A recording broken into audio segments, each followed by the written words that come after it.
محترم سامعین حاضرین، السلام علیکم ورحمۃ اللہ وبرکاتہ۔ الحمدللہ وکفیٰ، سلام علی عبادہ الذین اصطفیٰ، اما بعد فاعوذ باللہ من الشیطان الرجیم، بسم اللہ الرحمن الرحیم۔ قل لا اسألکم علیہ اجرا الا المودۃ فی القربى، آمنت باللہ صدق اللہ مولانا العلی العظیم وصدق رسولہ النبی الکریم۔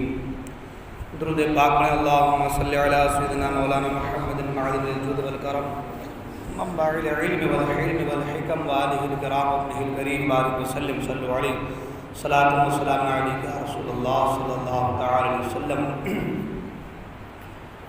منقبت امام حسین رضی اللہ عنہ کے دو تین اشعار سماعت کر لیں۔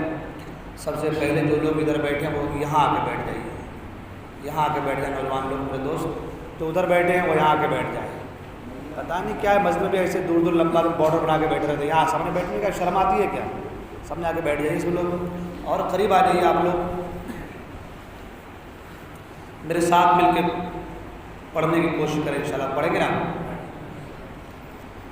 یا حسین یا حسین یا حسین یا حسین یا حسین یا حسین، پڑھیے یا حسین یا حسین یا حسین یا حسین یا حسین یا حسین یا حسین۔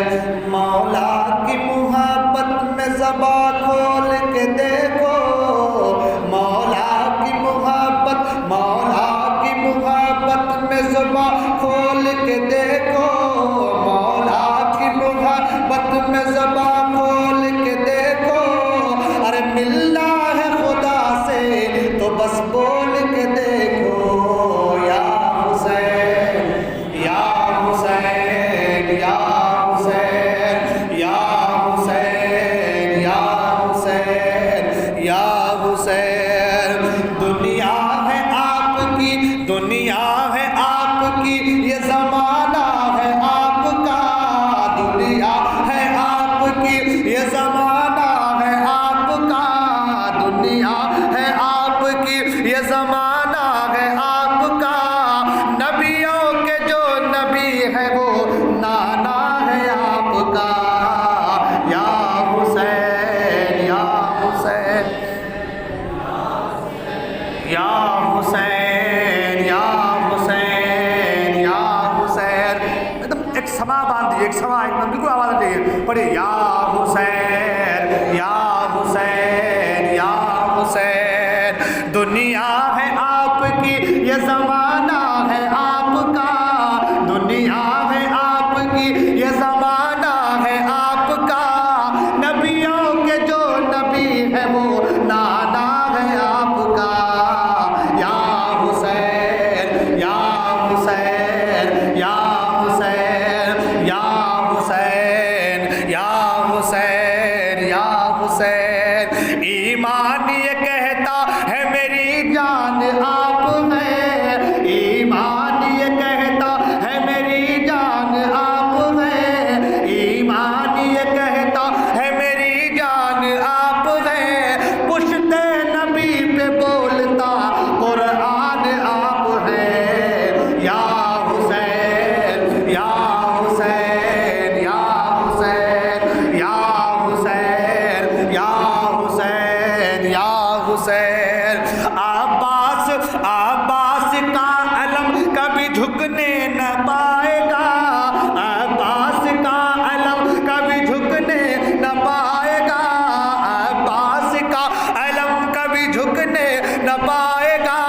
جو ہے تیرا غلام وہ پرچم اٹھائے گا، یا حسین یا حسین یا حسین۔ خاموش مت رہیے، کہیے یا حسین یا حسین یا حسین یا حسین یا حسین یا حسین۔ بچپن میں جو کہا تھا وہ کر کے دکھا دیا، بچپن میں جو کہا تھا وہ کر کے دکھا دیا، بچپن میں جو کہا تھا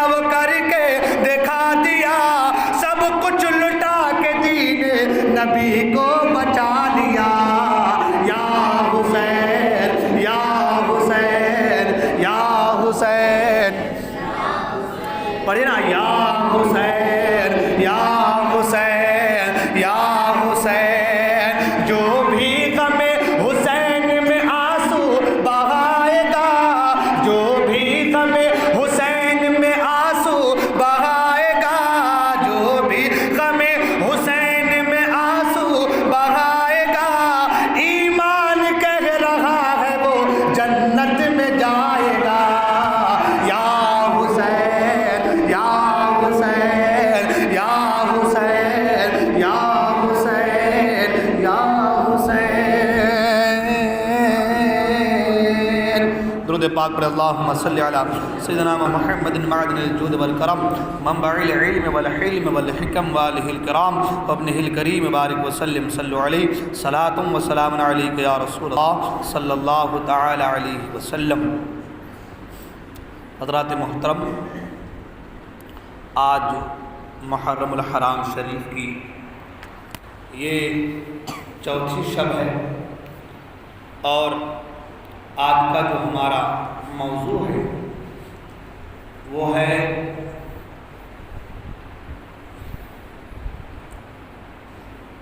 سانحہ کربلا، یہ کربلا کیوں ہوا، اس کے اسباب، کربلا کیوں ہوا، امام حسین کربلا کیوں آئے، شہید کیوں ہوئے، اور آپ کے جانثار کیوں شہید ہوئے، اس کی غرض و غایت کیا پوزیشن تھی، کیا حال تھا، کیا معاملات تھے، کس سچویشن کے بنا پر آپ کو مدینہ دمشق سے مدینہ آنا پڑا، مدینے سے مکہ آنا پڑا، اور مکے سے کربلا جانا پڑا۔ انشاءاللہ عزیز آج اسی موضوع پر تھوڑی دیر گفتگو ہوگی۔ میں نے پہلے کہا کہ آواز جانتے ہیں کہ متاثر ہے، ساتھ نہیں دے رہی ہے، آپ لوگ توجہ سے سنیے، آہستہ بولیں گے، اور اپنے علم کے مطابق میں ان باتوں کو آپ تک پہنچانے کی، آپ کے ذہن و دل و دماغ میں اتارنے کی کوشش کروں گا۔ اگر آپ دھیان اور توجہ سے سنیں گے تو آپ کو معلوم چلے گا کہ کربلا میں امام حسین کے آنے اور شہادت نوش فرمانے کے پیچھے راز کیا ہے، اسباب کیا ہے۔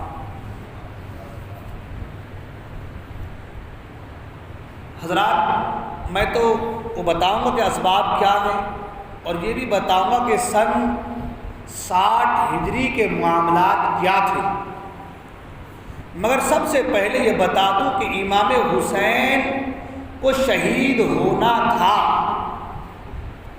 امام حسین کو شہید ہونا تھا۔ ادھر کیوں بیٹھے آپ لوگ، قریب آ کے بیٹھے، ادھر آ کے بیٹھیے، ادھر قریب آئیے میرے سب لوگ، عبد القادر سب لوگ ادھر آ جاؤ، یہاں آ جاؤ، قریب آ جاؤ، یہاں سنیے قریب سے، مجھے آپ لوگوں کو دیکھتا رہوں گا، مزہ بھی آئے گا مجھے پڑھنے میں۔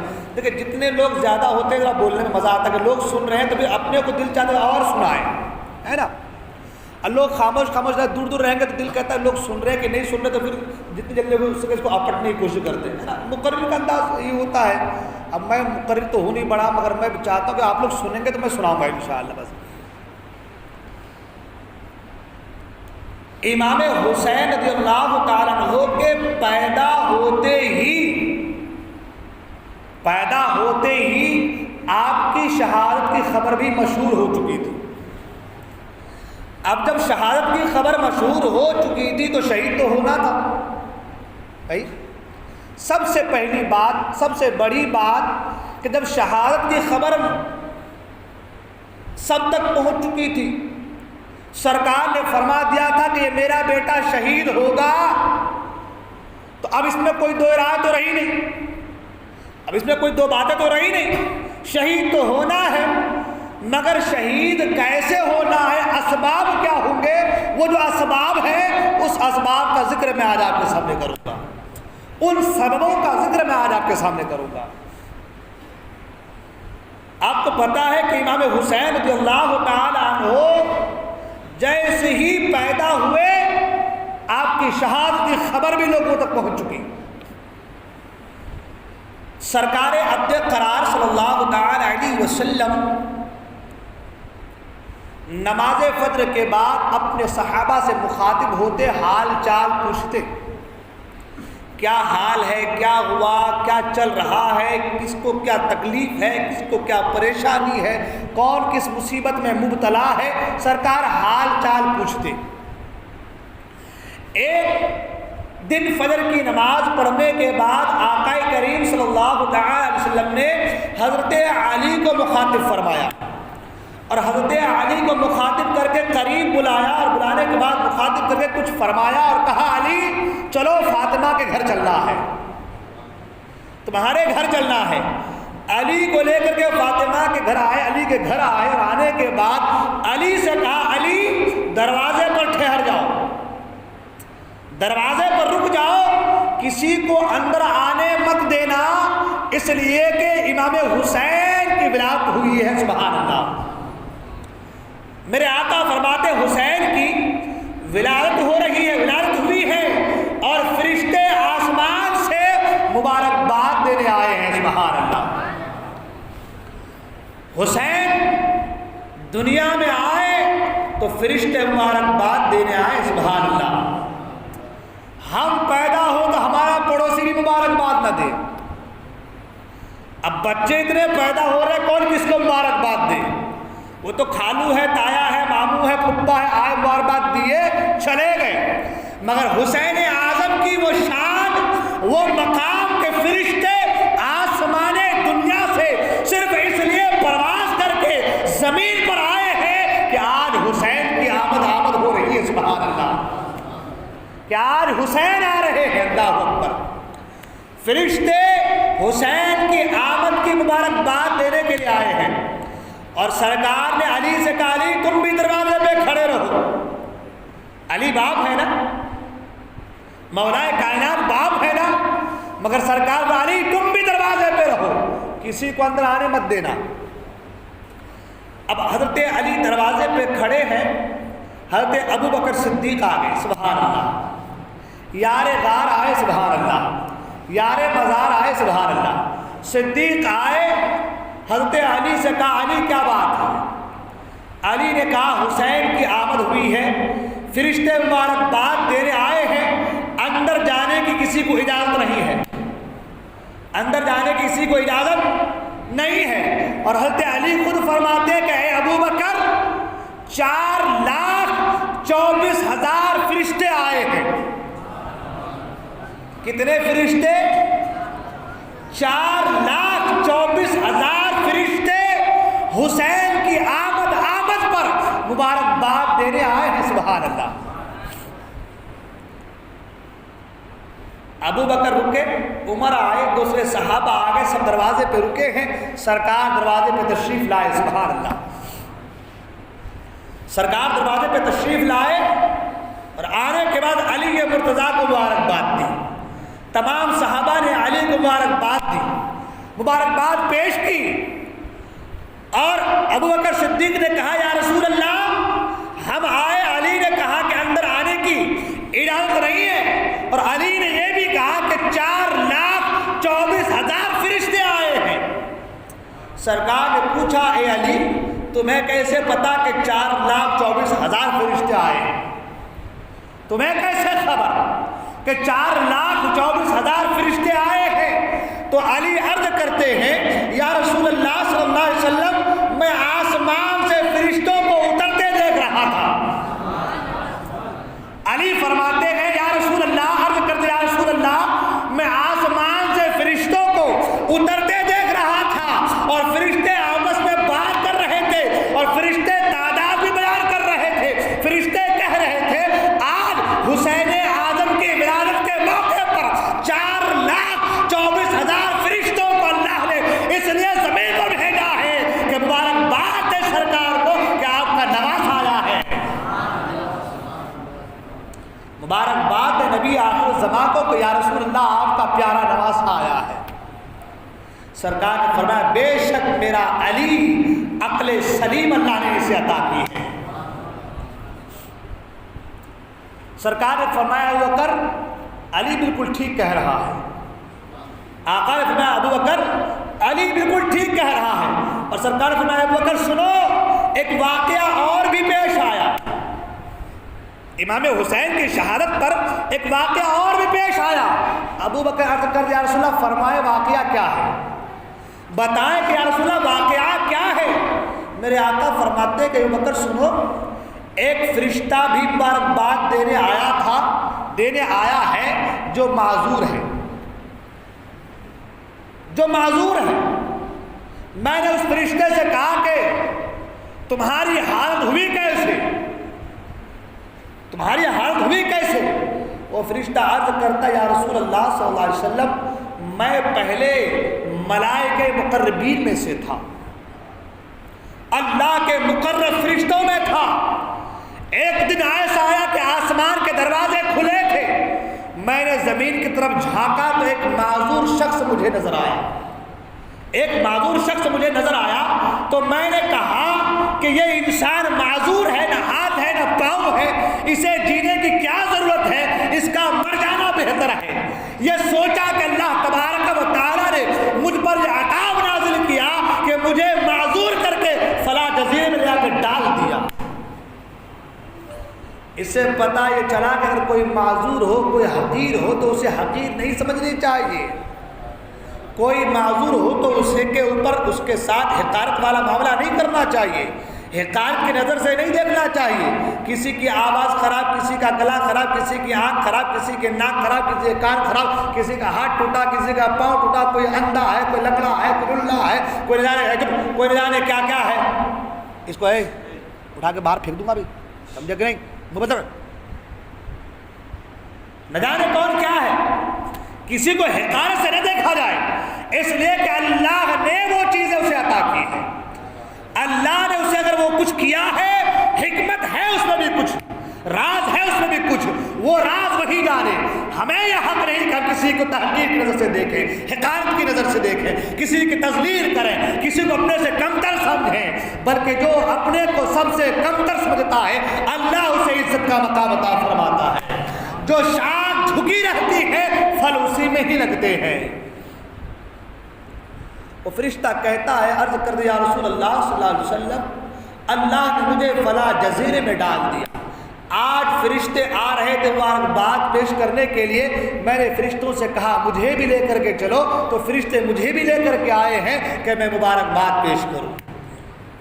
اتنا کہنے کے بعد وہ فرشتہ اللہ کے رسول کی بارگاہ میں عرض کرتا ہے یا رسول اللہ صلی اللہ علیہ وسلم آپ رب کی بارگاہ میں دعا فرمائیں کہ اللہ تبارک و تعالی مجھے شفا عطا فرما دے. اللہ کے رسول صلی اللہ علیہ وسلم رب کی بارگاہ میں دعا کی, جبرائیل امین حاضر ہوئے, سبحان اللہ, اور عرض کرتے یا رسول اللہ صلی اللہ علیہ وسلم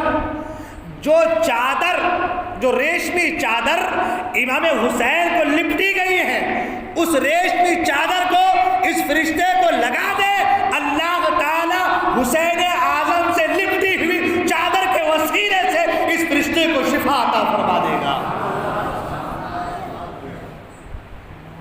فرشتے اللہ کے مقرب ہیں, فرشتے نورانی مخلوق ہیں, وہ نور سے ہیں, مگر سبحان اللہ کیا شان ہے مولا حسین کی, سبحان اللہ. اعلیٰ سرکار فرماتے ہیں تیری نسل پاک میں ہے بچہ بچہ نور کا, تیری نسل پاک میں ہے بچہ بچہ نور کا, تو ہے عین نور تیرا سب گھرانہ نور کا. آج نوری مخلوق بھی شفا پا رہا ہے تو حسین اعظم سے لپٹی ہوئی چادر کے وسیلے سے شفا پا رہا ہے. اب آپ مجھے بتائیں کتنی بڑی شان ہے, کتنا بڑا مقام ہے حسین اعظم کا. امام حسین رضی اللہ تعالیٰ عنہ کو جس چادر سے لپٹا گیا تھا اس چادر کو اس فرشتے پر لگایا گیا تو فرشتے جو پہلے جیسے تھے ویسے کے ویسے ہو گئے, سبحان اللہ. شفا یابی مل گئی, ادھر شفا یابی ملی, ادھر وہ فرشتہ رونے لگا. شفا یابی ملی, رونے لگا. سرکار فرماتے روتے کیوں ہو, رونے کی وجہ کیا ہے؟ وہ فرشتہ عرض کرتا یا رسول اللہ صلی اللہ علیہ وسلم رو اس لیے رہا ہوں آپ کا جو شہزادہ ہے, یہ جو حسین ہے, اسے آپ کی امت کربلا کے میدان میں شہید کر دے گی. میں نے کہا نا کہ پیدا ہوتے ہی شہادت کی خبر بھی لوگوں تک پہنچ چکی تھی، یا رسول اللہ، یہ جو آپ کا نواسا جس کے پیدائش پر 4,24,000 فرشتے مبارکباد دینے آئے ہیں، آپ ہی کی امت کربلا کے میدان میں بھوکا پیاسا آپ کے اس نواسے کو شہید کر دے گی۔ میں اس لیے رو رہا ہوں۔ جبرائیل امین عرض کرتے یا رسول اللہ صلی اللہ علیہ وسلم، بے شک یہ فرشتہ صحیح کہہ رہا ہے، سرکار یہ فرشتہ صحیح کہہ رہا ہے۔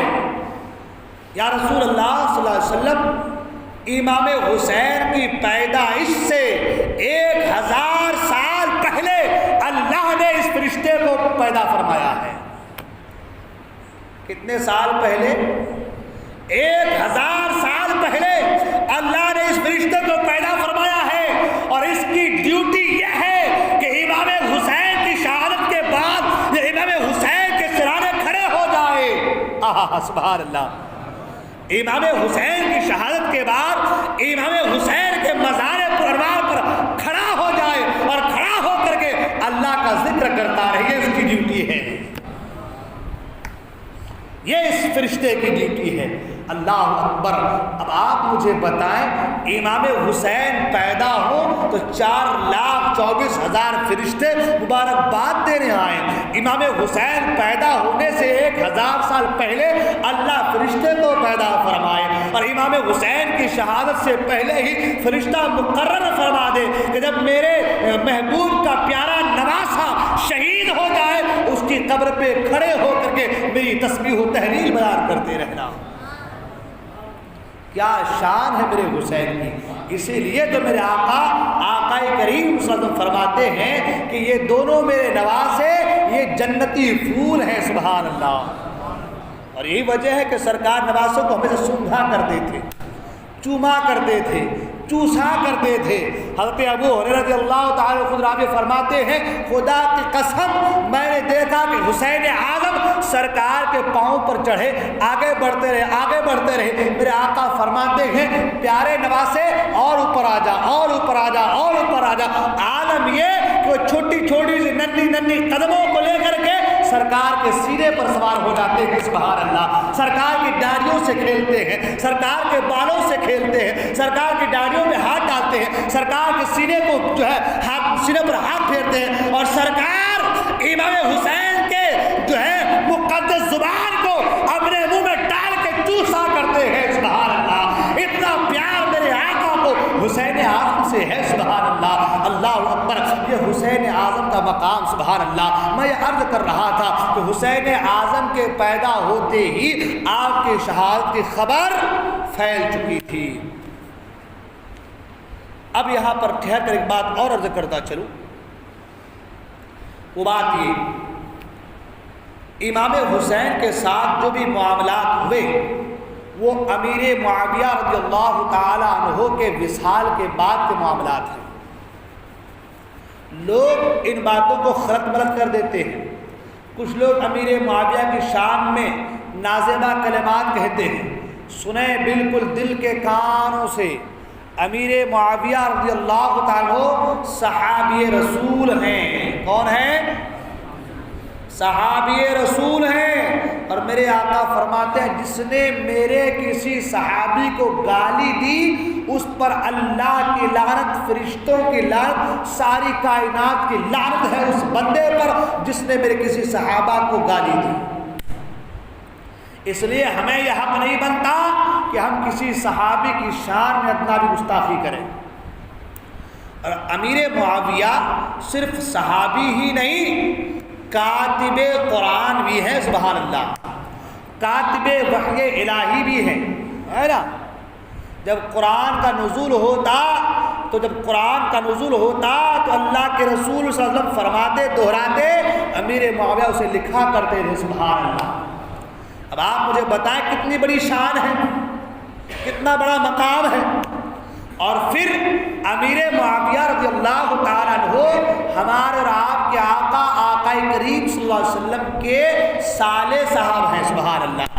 یعنی پوری امت کے ماموں ہیں امیر معاویہ۔ سرکار کے ازواج ہماری مائیں ہیں نا، سرکار کی بیویاں ہماری، بولے نا بھائی، ہماری ہماری مائیں ہیں، تو ماں کے بھائی کو کیا کہتے ہیں؟ ماموں کہتے ہیں۔ سرکار کے سالے ہیں امیر معاویہ، ہماری ماں کے بھائی ہیں امیر معاویہ، تو ہمارے کون لگے؟ تو بھانجا کا کام ہے کہ ماموں کو گالی دے؟ بھائی ایک دنیاوی طور سے میں بتانا چاہتا ہوں آپ کو، دینی اعتبار سے مقام اتنا بلند و بالا ہے، اللہ اکبر، کہ کوئی وقت کا کتنا بڑا اقتاب ابدال ہو جائے، امیر معاویہ کے مقام کو نہ پا سکتا ہے، نہ چھو سکتا ہے، نہ جو ہے کبھی یہ سوچ سکتا ہے کہ وہ اس مقام کو پہنچ جاؤں۔ کوئی نہیں اس دنیا میں جو صحابی کے مقام کو پہنچ سکے۔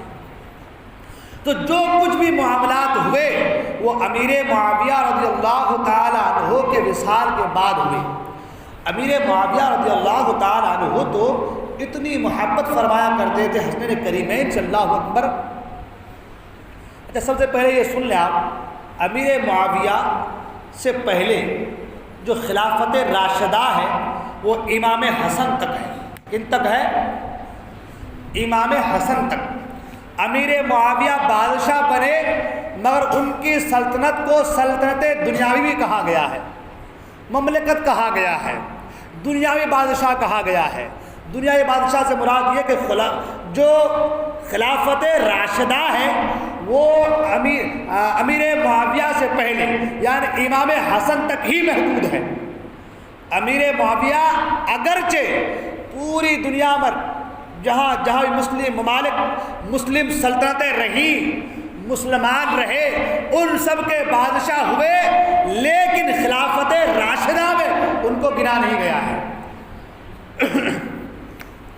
حضرت علی رضی اللہ تعالیٰ عنہ کے زمانے میں ہی بلکہ ان سے پہلے سے ہی امیر معاویہ ملک شام کے گورنر تھے، ٹھیک ہے۔ اب جب کئی سال تک، بعض روایتوں کے مطابق 20 سال آپ کی حکومت پوری آن بان کے ساتھ پوری اسلامی ممالک میں رہی ہے، اللہ اکبر۔ ملک شام کے آپ گورنر تھے، جب جانتے کہ اتنے سال تک کوئی کہیں کا گورنر کوئی کا حاکم رہے تو ظاہر سی بات ہے کہ لوگ ان کے ہمنما ان کے قریب ضرور ہوں گے، اور جب عدل و انصاف بہتر ہوگا تو لوگ ان کے دامن سے ضرور جڑے رہیں گے۔ قرآن میں بھی ہے، اللہ تعالیٰ فرماتا یا ایھا الذین آمنوا اطیعوا اللہ واطیعوا الرسول واولی الامر منکم، اے ایمان والو اطاعت کرو اللہ کی، اطاعت کرو رسول اللہ کی، اور اطاعت کرو ان لوگوں کی جو تمہارے حاکم ہیں، جو تمہارے بڑے ہیں، جو تمہارے حاکم ہیں، ان کی اطاعت کرو۔ تو جو حاکم عدل و انصاف کرنے والا ہو اس کی اطاعت ہم پر ضروری لازم ہے۔ تو امیر معاویہ رضی اللہ تعالیٰ عنہ کے بھی ہمنوا بہت سارے تھے۔ اب حضرت علی رضی اللہ تعالیٰ عنہ کے شہادت کے بعد امام حسن رضی اللہ تعالیٰ عنہ خلافت پر، ایک طرف امام حسن کی مدینے میں خلافت، مکے میں کچھ لوگوں نے حضرت عبداللہ ابن زبیر رضی اللہ عنہ کے ہاتھ پر بیعت کی، اور ملک شام والے حضرت امیر معاویہ رضی اللہ تعالیٰ عنہ کے ہاتھ پر بیعت کی، ٹھیک ہے۔ اب یہ 3 معاملات ہو گئے، مدینے میں امام حسن، مکے میں حضرت عبداللہ ابن زبیر، اور ملک شام میں حضرت امیر معاویہ۔ مگر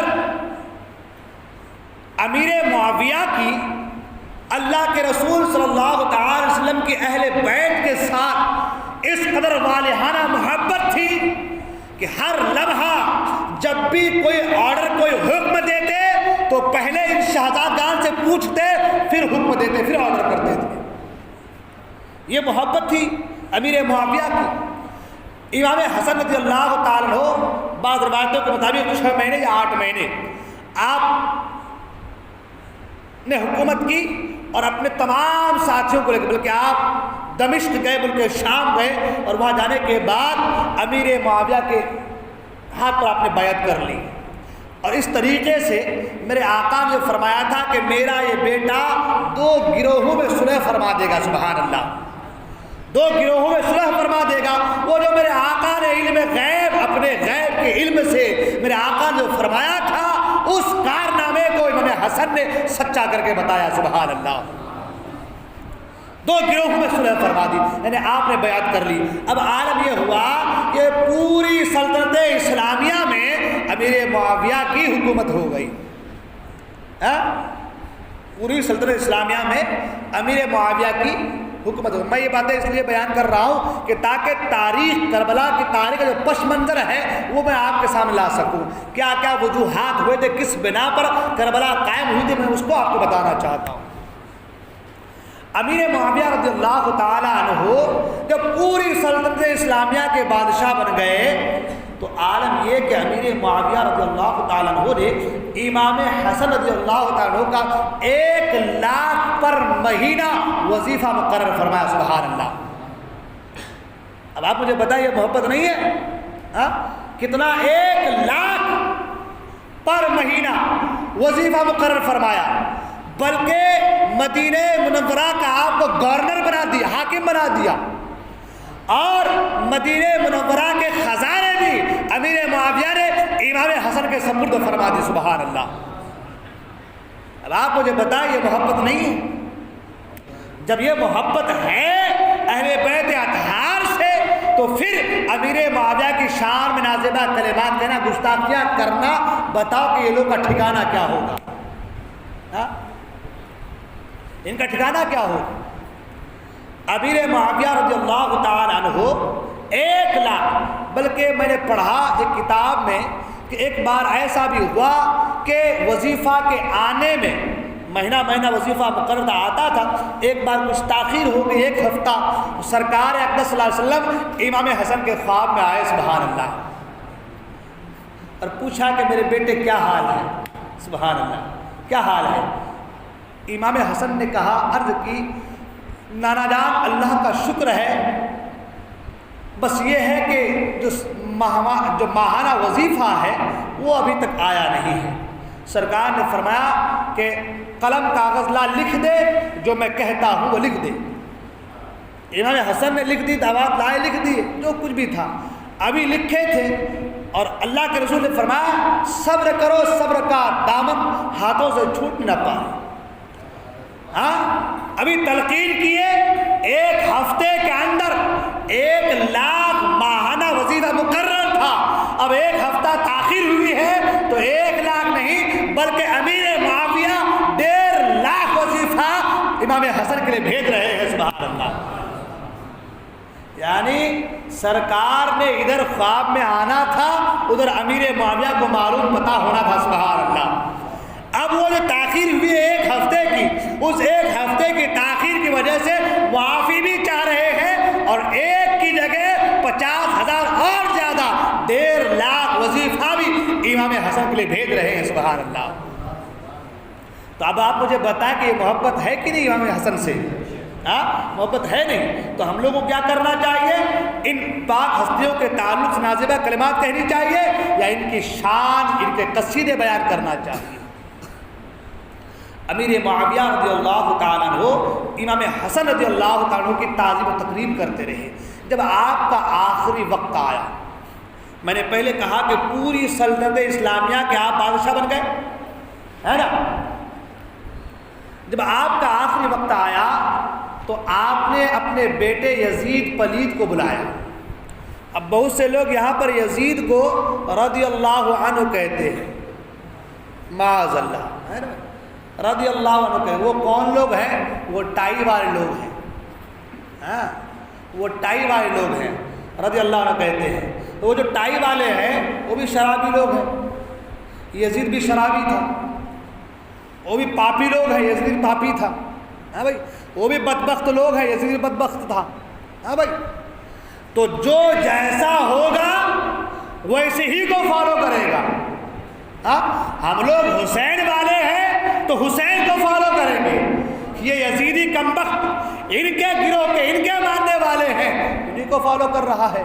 حضور جیلانی میں فرماتے ہیں جیسی روح ویسا فرشتہ، جیسی روح ویسا فرشتہ، تو جو جیسے ہوں گے ویسے کو فالو کریں۔ میں ابھی آگے بتاؤں گا کہ یزید کیسا تھا، میں ابھی آگے آپ کو بتاؤں گا کہ یزید خبیث کیسا تھا، اس کے تعلق بتاؤں گا۔ پہلے پورے پس منظر کو آپ سماعت کر لیں۔ جب آخری وقت آیا اب آپ کو معلوم ہوا کہ اب میری زندگی کی چند سانسیں باقی ہیں، تو آپ نے یزید کو بلایا۔ یزید نے پوچھا کہ ابا جان کیا حال ہے؟ آپ نے فرمایا کہ بیٹھ جا اور میری وصیتیں سن۔ یزید نے کہا کہ ابا جان خلیفہ آپ کے بعد کون ہوگا؟ آپ نے فرمایا کہ خلیفہ تو میں تجھے ہی کرتا ہوں میرے بعد، لیکن سن میری یہ وصیتیں ہیں، ان وصیتوں کو یاد رکھنا، میری ان وصیتوں کو یاد رکھنا۔ امیر معاویہ رضی اللہ تعالیٰ عنہ نے دو طرح کی وصیتیں کی، ایک عام وصیت اور ایک خاص وصیت۔ لوگ ان وصیتوں کو بیان نہیں کرتے ہیں بھائی، خالی بس امیر معاویہ کی شان میں غلط باتیں کرتے ہیں کہ انہوں نے ایسا کر دیا ویسا کر دیا، یزید کو خلیفہ بنانا نہیں تھا۔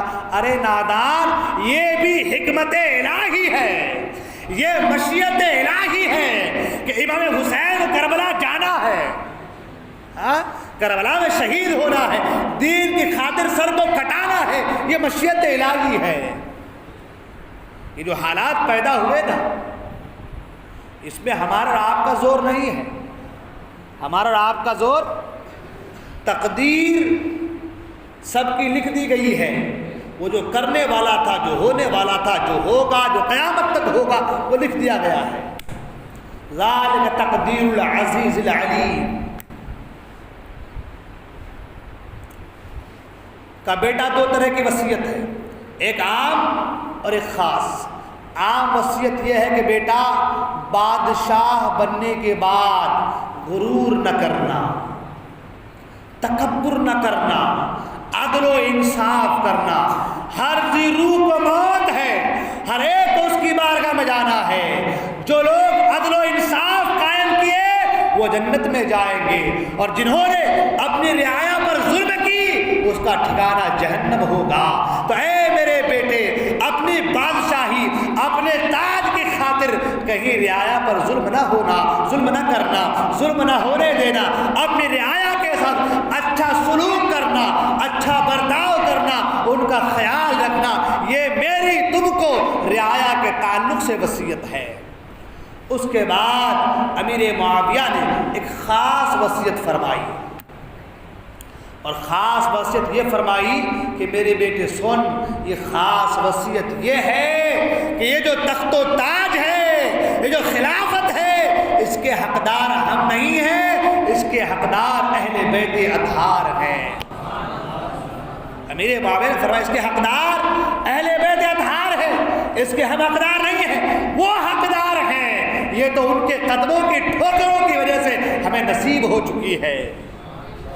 اے میرے بیٹے سن، میں تجھے وصیت کرتا ہوں، جب تک اہل بیت اطہار کو نہ کھلانا نہ کھانا، جب تک حسین کو نہ پلانا نہ پینا، اور جب تک ان سے مشورہ نہ کر لینا، حسین سے مشورہ نہ کر لینا، تب تک کوئی آرڈر پاس نہ کرنا۔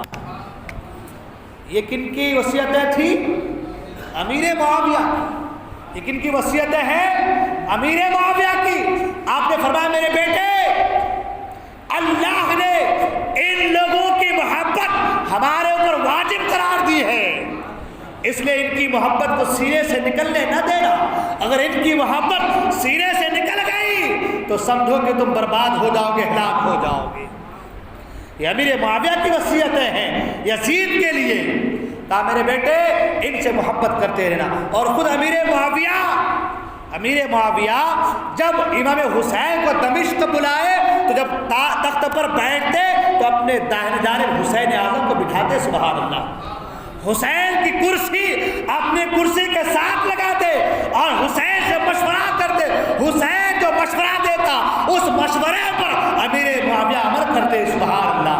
حالانکہ امیر معاویہ عمر کے لحاظ سے بڑے ہیں، سرکار کے سالے ہیں، مگر حسین سے مشورہ کر رہے ہیں، سبحان اللہ۔ یہی تعلیم دی، یہی وصیت کی اپنے بیٹے یزید سے، جب تک ان سے مشورہ نہ لینا، جب تک انہیں کھلا نہ لینا، جب تک انہیں پلا نہ لینا، تب تک خود نہ کھانا، تب تک خود نہ پینا، تب تک جو ہے کوئی آرڈر پاس نہ کرنا، وہ جو کہے ان حکم پر عمل کرنا، اگر کسی بات پر وہ ناراض ہو جائے فوراً سے فوراً انہیں راضی کرنے کی کوشش کرنا، اگر وہ ناراض ہو گئے تمہاری دنیا تمہاری آخرت دونوں ہی برباد ہو جائے گی۔ یہ وصیتیں امیر معاویہ کی تھی۔ جب یہ وصیتیں آپ نے پیش کر دی، یزید نے کہا ابا جان آپ کے ان تمام وصیتوں پر میں عمل کروں گا۔ ان کے بعد آپ کا وصال ہوا، سرکار کی تہبند شریف اور کچھ سرکار کے آثار ان کے پاس تھے۔ آپ نے کہا کہ سرکار کی تہبند شریف کو میرا کفن بنا دینا، آثار مبارکہ کو جو سرکار کے کچھ آثار ہیں، کچھ چیزیں میرے پاس ہیں، ان کو میری قبر پر رکھ دینا اور مجھے ارحم الراحمین کے حوالے کر دینا۔ امیر معاویہ اس دنیا سے رخصت ہوئے۔ اب یزید تخت پر بیٹھا، یزید تخت پر بیٹھا، کچھ دن تو اس نے کالے کپڑے پہنے ماتم منایا، اس کے بعد شراب کی صراحی لے کر کے تخت پر آ کر بیٹھنے لگا۔ ایک روایت کے مطابق امام حسین رضی اللہ تعالیٰ عنہ اس وقت دمشق میں ہی موجود تھے، اس وقت آپ دمشق ہی میں موجود تھے اور آپ یزید کے فسق و فجور کو جانتے تھے۔ امام حسین نے خط لکھا یزید کو، اور خط میں یہ لکھا کہ اے یزید میں مدینہ جانا چاہتا ہوں یا مکہ جانا چاہتا ہوں، تم مجھے اجازت دے دو کہ میں مدینہ چلا جاؤں یا مکہ چلا جاؤں، یا پھر تم کہو تو میں یہیں پہ رہوں۔ آپ نے خط لکھا یزید کو، تو یزید نے آپ کے خط کا سخت سے سخت جواب دیا۔ جواب یہ دیا کہ اے حسین مجھے تمہاری کوئی پرواہ نہیں، تم چاہو تو مدینہ جاؤ، چاہو تو مکہ جاؤ، چاہے تو یہی رہو، مجھے تم سے کوئی غرض و غایت نہیں، نہ مجھے تم سے کوئی محبت ہے، مجھے تمہارے دل میں تمہارے لیے میرے دل میں کوئی محبت نہیں ہے، کچھ بھی نہیں ہے، تم جو چاہو کرو، میں تمہیں دیکھنا بھی نہیں چاہتا، تم میری نگاہوں کے میری نظروں کے سامنے نہ آنا، میں تمہیں دیکھنا نہیں چاہتا۔ امام حسین رضی اللہ تعالیٰ عنہ کو جب یزید کا یہ خط ملا تو آپ نے اپنے رفقا سے مشورہ کیا اور دمشق سے آپ جو ہے روانہ ہوئے، مدینہ منورہ تشریف لائے۔ مدینہ منورہ تشریف لائے، ادھر یزید کا عالم یہ تھا کہ شراب نوشی کو اس نے عام کر دیا، شراب کو اس نے عام کر دیا، زناکاری کو عام کر دیا، یہاں تک بے راہ روی، یہاں تک اس کی گنڈا گری، یہاں تک کہ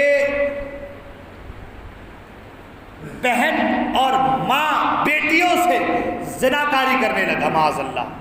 اس کے ہمنوا اس کے جو ساتھی لوگ تھے ان سے کہا کہ ماں سے بیٹیوں سے زنا کرو، ایسے آرڈر پاس ہونے لگے۔ حدود اللہ جو اللہ کی حدیں، جو اللہ نے حدیں قائم کی ہے، ان حدود اللہ کو، اللہ کی حدوں کو پامال کرنے لگا۔ اللہ نے جن چیزوں کو حرام قرار دیا ہے اسے حلال قرار دیا جانے لگا، حلال قرار دینے لگا۔ عالم یہ کہ زناکاری کو عام کر دیا، شراب نوشی کو عام کر دیا، عیاشیاں کرنے لگا۔ حد تو یہ باتیں بتاتے ہوئے کلیجہ منہ کو آتا ہے، اس نے یہاں تک کہ ازواج مطہرات کے تعلق سے بھی نازیبہ کلمات کہے۔ اس نے کہا کہ اگر حضرت عائشہ بھی مجھے ایسا موقع ملا تو اسے بھی میں اپنے نکاح میں لاؤں گا معاذ اللہ رب العالمین۔ یہ جملے یزید کے ہیں، ایسی باتیں کہ جن کو بتاتے ہوئے بھی کلیجہ منہ کو آتا ہے۔ اور آج یہ ناہنجار، یہ بے غیرت، یہ مردود الشہادہ، یہ مردود لوگ یزید کو رضی اللہ عنہ کہتے ہیں۔ جو لوگ زانی ہو وہ زانی کو ہی اپنا امام بنائیں گے، جو فاسق ہو وہ فاسق کو ہی امام بنائیں گے۔ ہم سنی ہیں، حسین اعظم کو اپنا امام بنانے والے ہیں۔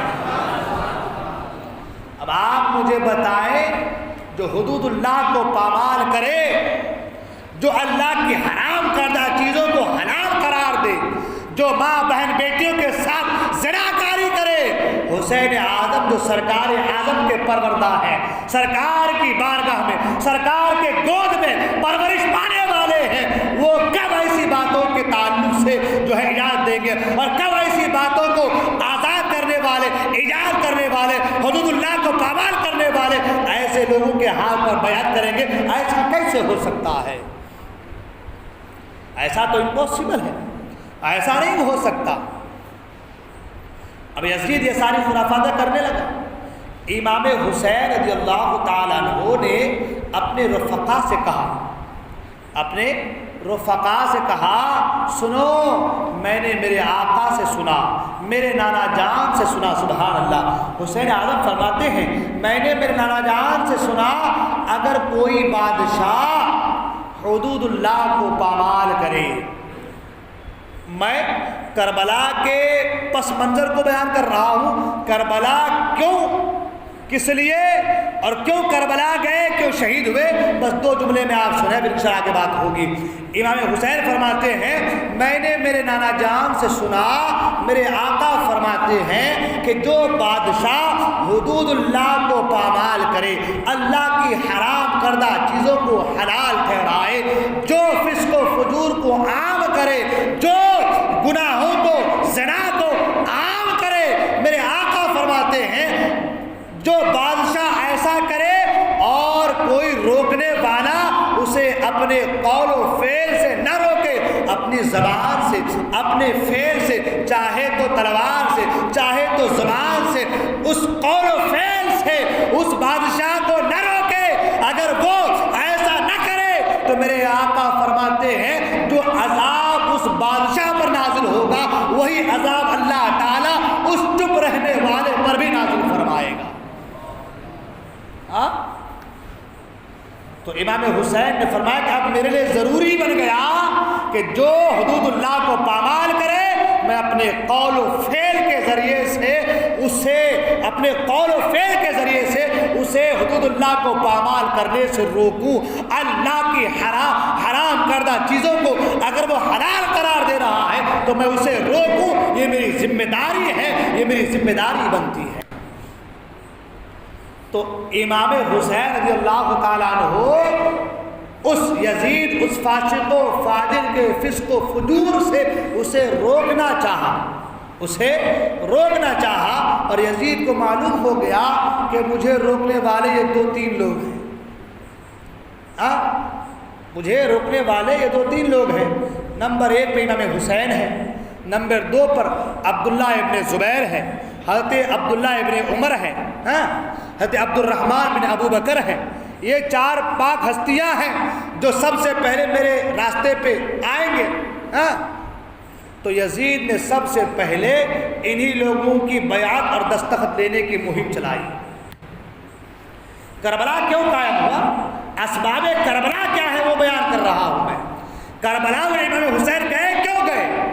یزید نے جب دیکھا یہ 4 ہی ہیں جو مجھے روکنے والے ہیں، اگر یہ 4 میری بیعت کر لیتے ہیں تو جتنے بھی لوگ ہیں وہ سب کے سب میری بیعت کر لیں گے۔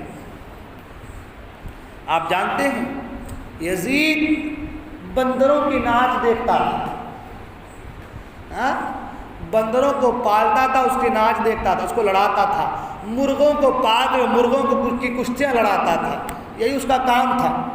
دن بھر یہ کام کرتا، روز نئے نئے جانور کو ذبح کرواتا، کھاتا، پیٹ بھی بڑا تھا اس کا، پیٹو کہیں کا کھاتا، بھائی عیاشیاں کرتا، خوبصورت لڑکیوں کو اپنے حرم میں بلاتا اور مجرا کرواتا۔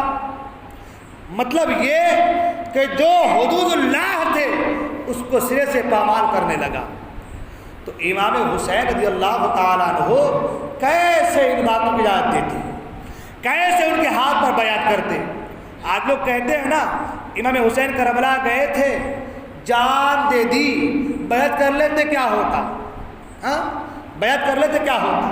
ارے نادان، یہ جان ایک بار چلی جائے پرواہ نہیں، مگر ایمان نہیں جانی چاہیے، ایمان نہیں جانی چاہیے۔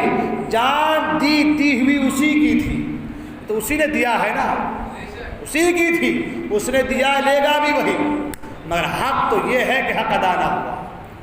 ہاں جان تو جانی ہے، مگر اگر ایمان چلا گیا تو آدمی یہاں بھی نامراد ہے وہاں بھی نامراد ہے، اور ایمان سلامت ہے تو یہاں بھی بیڑا پار ہے وہاں بھی بیڑا پار ہے۔ اب اس نے سوچا کہ بھائی یہ 3-4 لوگ ہیں جو میرے راہ کے کانٹے ہیں، ہاں بھائی میرے راہ میں آنے والے ہیں، بھائی وہ اپنے حساب سے تو کانٹے ہی سمجھیں گے نا، مگر تو امام حسین تو جنتی پھول ہے، سبحان اللہ۔ میں نے کہا نا کہ سرکار سونگھا کرتے تھے، سبحان اللہ، سرکار سونگھا کر خوشبو لیا کرتے، سبحان اللہ۔ وہ نبی آخر الزمان، سبحان اللہ، کہ جس سواری پر سوار ہو جائے اس سواری کی پیشاب سے بھی کستوری کی خوشبو آنے لگے، سبحان اللہ۔ میرے آقا جس سواری پر سوار ہو جائے وہ سواری اگر پیشاب کر دے تو پیشاب سے بھی کستوری کی خوشبو آنے لگے، مگر وہ آقا حسین کو سونگھا کرتے، سبحان اللہ، حسین کو سونگھا کرتے تھے۔ کیا حسین ہے، سبحان اللہ، کیا مقام مرتبہ ہے میرے حسین کا، سبحان اللہ۔ اس نے سوچا کہ بھئی 3-4 لوگ آئیں گے تو سب سے پہلے ان کی بیعت لو۔ یزید نے سب کو خط لکھا، اور خاص کر کے امام حسین کے تعلق سے اس وقت جو مدینہ کا گورنر تھا ولید بن عقبہ، اس کو خط لکھا اور کہا، خط میں یہ لکھا کہ حسین کی میرے نام پر بیعت لو، اگر حسین انکار کرے تو اس کے سر کو تن سے جدا کر دو، قتل کر دو۔ خط لکھا، اور آپ جانتے ہیں کہ ہر دور میں کوئی نہ کوئی پن دینے والا ضرور ہوتا ہے نا بھائی، پن دینے والا، انگلی کرنے والا ضرور ہوتا ہے نا۔ آج بھی انگلی کرتے ہیں نا، اس کو انگلی کرنے بڑا مزہ آتا ہے، ان کی فطرت ہی یہی ہوتی ہے، ایک ہوتی ہے عادت اور ایک ہوتی ہے فطرت۔ عادت بدل سکتی ہے، فطرت نہیں بدلتی بھائی۔ کسی کو تمباکو کھانے کی عادت لگی، دھیرے دھیرے چھوٹ جاتی ہے، عادت ہے وہ، لیکن فطرت ہے ناک کھجانے کی تو ہمیشہ کھجاتا رہے گا، ہے نا بھائی۔ تو عادت جا سکتی ہے مگر فطرت، وہ جو انگلی کرنے کی فطرت ہوتی ہے نا وہ نہیں جاتی ہے، اس کو شرمندگی اٹھانی پڑے، کتنا بھی لوگ اس کو کچھ بھی کہہ دیں مگر وہ اس کی فطرت ہی بن گئی، اس کو انگلی کرنی ہے۔ تو ولید بن عقبہ کے ساتھ مدینے میں ایک شخص تھا منشی، جس کو مروان بن حکم کہا گیا ہے۔ کیا کہا گیا ہے؟ مروان کہا گیا، مروان۔ یہ فتنہ آدمی تھا، ہمارے یہاں بھی فتنہ ہے نا بھائی، وہاں بھی ایک فتنہ تھا، مروان اس کا نام تھا۔ اس نے کہا ولید بن عقبہ سے کہ اے گورنر مدینہ سنو، جب یزید کا حکم آیا ہے تو فوراً امام حسین کی دستخط لو، بیعت لو، اگر انکار کرے تو قتل کر دو۔ ولید بن عقبہ نے کہا یہ کون سی بات کر رہے ہو، شہزادہ رسول کو میں قتل کروں، یہ کیسے ہو سکتا ہے؟ اور ایک چیز اور خیال رکھیں، دھیان میں رکھیں، یزید کے تعلق سے میرے آقا نے اپنی ظاہری حیات میں ہی بیان فرما دیا تھا۔ یزید کے تعلق سے میرے آقا نے وہ جو پینٹ کوٹ والا ہے نا جو رضی اللہ عنہ کہتے ہیں نا، اس ناہنجار کو پتہ ہی نہیں کہ یزید کے تعلق سے میرے آقا نے کیا فرمایا ہے۔ حضرت عمر بن سعد یہ روایت کرتے ہیں کہ مسجد نبوی شریف میں حضرت ابو ہریرہ ہے اور مروان ہے، ابو ہریرہ ہے اور مروان ہے۔ وہ روایت کرتے ہیں کہ ابو ہریرہ بیان کرتے ہیں کہ ابو ہریرہ نے بیان کیا کہ اللہ کے رسول صلی اللہ علیہ وسلم سے میں نے سنا کہ میرے آقا فرماتے ہیں کہ سن 60 ہجری میں، سن 60 ہجری میں قبیلے قریش کے کچھ اوباش قسم کے لونڈے ہوں گے جن کی وجہ سے میری امت ہلاک ہوگی۔ قبیلے قریش کے ہی کچھ اوباش قسم کے لونڈے ہوں گے، اوباش قسم کے لونڈوں کا ذکر ہے، نوجوان کا۔ آپ جانتے ہیں جب یزید تخت پر بیٹھا تو جتنے بھی صحابی تابعی کو امیر معاویہ نے جگہ جگہ کی گورنری دی تھی ان سب کو معزول کر دیا اور اوباش قسم کے لونڈوں کو اس جو ہے گورنری کے عہدے پر فائز کر دیا۔ میرے آقا نے اپنے ظاہری حیات میں فرمایا تھا اوباش قسم کے لونڈے جن کی وجہ سے میری امت ہلاک ہوگی۔ اور خود ابو ہریرہ رضی اللہ تعالیٰ عنہ بازاروں میں گشت کرتے پھرتے اور کہتے مولا مجھے سن 60 ہجری نہ دکھانا۔ کیا دعا کرتے بازاروں میں گشت کرتے پھرتے اور کیا کہتے مولا مجھے سن 60 ہجری نہ دکھانا، 60 ہجری سے پہلے مجھے اپنے پاس بلا لینا۔ اور آپ کی دعا قبول ہوئی، 60 ہجری سے پہلے آپ کی وفات ہو چکی۔ خود ابو ہریرہ فرماتے ہیں کہ اللہ کے رسول صلی اللہ علیہ وسلم نے مجھے جو چیزیں بتائی ہیں اگر میں وہ چیزیں بتا دوں تو لوگ مجھے سنسار کر دیں گے۔ اللہ اکبر، جو راز میرے پاس محفوظ ہیں اگر میں بتا دوں تو لوگ مجھے سنسار کر دیں گے۔ اس حدیث کو بخاری شریف میں نقل کیا گیا ہے، امام بخاری نے کتاب الفطر میں اس کو نقل فرمایا ہے، اور اس کی شرح میں امام حجر عسقلانی اس کی شرح میں فرماتے ہیں کہ 60 ہجری کے تعلق سے جو حضرت ابو ہریرہ نے روایت پیش کی ہے اس روایت کی شرح میں امام حجر عسقلانی فرماتے ہیں وہ فتنہ جو تھا، وہ اوباش قسم کے لونڈے تھے، وہ کوئی اور نہیں، وہ یزید تھا۔ یہ کون لکھتے ہیں؟ امام ابن حجر عسقلانی ابن حجر عسقلانی لکھتے ہیں۔ اب یہ جو ٹائی والے لوگ ہیں نا، پینٹ شرٹ پینٹ کوٹ والے لوگ ہیں نا، یہ ان کو چھپا دیتے ہیں اور یزید کو رضی اللہ عنہ کہتے ہیں معاذ اللہ۔ ارے نادان، یزید کی سب سے بڑی کم بختی اور بدبختی یہ ہے کہ اس نے نواز رسول کو ستایا ہے، نواز رسول کو ستایا ہے۔ میرے آقا نہیں فرمایا اے فاطمہ، حسین جب رو رہے تھے سرکار بے قرار ہو گئے، فرمایا کہ اے فاطمہ حسین کو نہ رلانا، ان کے رونے کی وجہ سے مجھے تکلیف ہوتی ہے۔ جن کے رونے کی وجہ سے سرکار کو تکلیف ہوتی ہو اس مقدس ذات کو بے آب و گیا بیابان میں بھوکا پیاسا رکھ کر تم نے قتل کیا ہے، تو بتاؤ اس سے بڑا مردود اور کون ہو سکتا ہے؟ اس سے بڑا مردود اور کون ہو سکتا ہے؟ میں عرض کر رہا تھا کہ ولید بن عقبہ کو جب یزید کا خط ملا تو ولید بن عقبہ نے امام حسین کو بلایا، رات کے وقت امام حسین کو بلایا اور بلانے کے بعد یزید کا خط پیش کر دیا۔ امام حسین نے یزید کا خط پڑھا، پڑھنے کے بعد کہا اے ولید بن عقبہ مجھے بتاؤ میں کسی فاسق و فاجر کے ہاتھ پر بیعت کیسے کروں؟ میں کسی فاسق و فاجر کے ہاتھ پر بیعت کیسے کروں؟ یہ نہیں ہو سکتا، میرا سب کچھ نام محمد پر قربان ہے، دین محمد پر قربان ہے، مجھے سب گوارا ہے مگر کسی فاسق و فاجر کے ہاتھ پر بیعت کرنا یہ مجھے قطعاً گوارا نہیں، یہ مجھے گوارا نہیں۔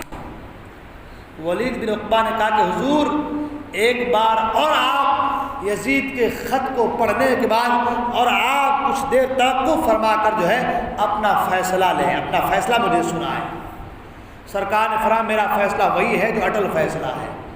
آپ آنے لگے تو مروان ولید بن عقبہ کے کان میں کہنے لگا، خسر خسر کرنے لگا، کہنے لگا ابھی وقت ہے، ابھی وقت ہے، جا رہے ہیں اسے قتل کر دو۔ امام حسین نے سن لیا اور کہا کہ اے مروان، اے بدبخت کیا کہتا ہے، سن اگر تجھ میں ہمت ہے تو سامنے آ، اگر ہمت ہے تو سامنے آ، نکال میدان سے تلوار، ابھی فیصلہ ہو جائے گا۔ اور سن کہ میں رسول کے گھرانے والا ہوں، میں رسول کا شہزادہ ہوں، مجھے نہ جان دینے سے ڈر ہے نہ جان کے لینے سے خوف ہے، میں دین نبی کی خاطر جان دے بھی سکتا ہوں تو دین نبی کی خاطر جان دے بھی سکتا ہوں۔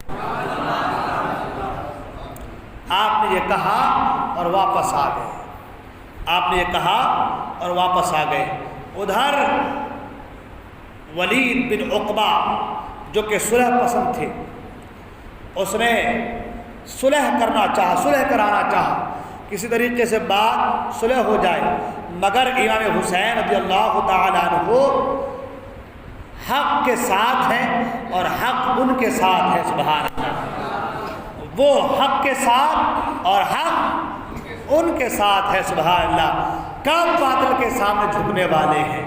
یہ کربلا کا وہ پس منظر ہے، یہ کربلا کی وہ تاریخ ہے جس کی وجہ سے کربلا کا واقعہ رونما ہوا ہے۔ اسی بنا پر کیونکہ جب آپ نے بیعت سے انکار کیا سختی برتی گئی، جب سختی برتی گئی تو آپ نے مدینہ منورہ کو ترک کیا، چھوڑا اور مکہ مکرمہ تشریف لائے۔ اب کل کا جو ہمارا موضوع، جو کل کی ٹاپک ہے، وہ ہے امام حسین کی مدینہ منورہ سے مکہ مکرمہ کے لیے روانگی۔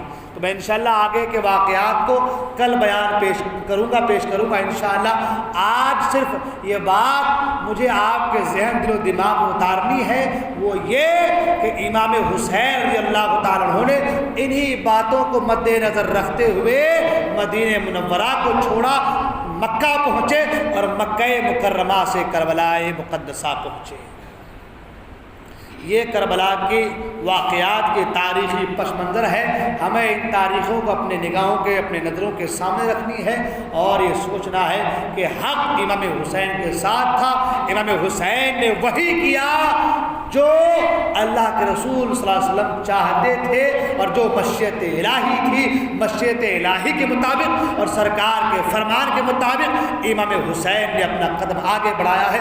اللہ تبارک و تعالیٰ کی بارگاہ میں دعا ہے، اللہ تبارک ہم تمام کو ان سب باتوں پر عمل کرنے کی توفیق عطا فرمائے۔ اللہ تعالیٰ ہم تمام کو دارین کی سعادتوں سے مالا مال فرمائے۔ بولنے میں کوئی غلطی ہو گئی ہو خدائے قدر جبار اپنے حبیب کو اس سے معاف فرمائے۔ میں توبہ کرتا ہوں، استغفر اللہ ربی من کل ذنب واتوب الیہ، لا الہ الا اللہ محمد رسول اللہ صلی اللہ علیہ وسلم۔ السلام علیکم ورحمۃ اللہ وبرکاتہ۔ صلاۃ و سلام پڑھ